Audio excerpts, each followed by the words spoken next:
ایک شخص آیا تھا حضور مکرم کے پاس اور اس نے کہا کہ آپ مجھے نصیحت فرمائیے۔ حضور نے اسے کہا کہ جو اللہ نے تمہیں مال عطا کیا ہے اس سے آگے انفاق کرو فی سبیل اللہ۔ یہ وہ روایت میں آپ کے سامنے سنا رہا ہوں کہ جو ہم میں سے ہر ایک کو شامل کر لے گی، اس لیے میں نے اس روایت کا انتخاب کیا ہے۔ جب حضور نے اسے کہا کہ جو مال عطا کیا اللہ نے اس میں سے انفاق کرو، اس نے کہا کہ میرے پاس مال نہیں، میں تو خود بڑا فقیر ہوں۔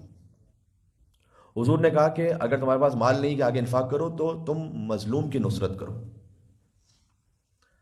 اس نے پلٹ کے کہا کہ یا رسول اللہ میں تو خود بڑا کمزور ہوں، میں کسی مظلوم کی کیا نصرت کروں گا؟ حضور نے کہا اگر تم خود کمزور ہو، کسی مظلوم کی نصرت نہیں کر سکتے، تو جو اللہ نے علم عطا کیا ہے وہ آگے تقسیم کرو۔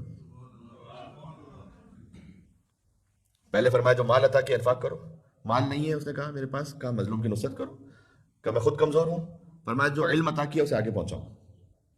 اس نے کہا میرے پاس علم بھی نہیں ہے، میں دوسروں سے بھی بڑا جاہل ہوں، تو اب کیا کروں؟ حضور نے کہا زبان کو کنٹرول کرو۔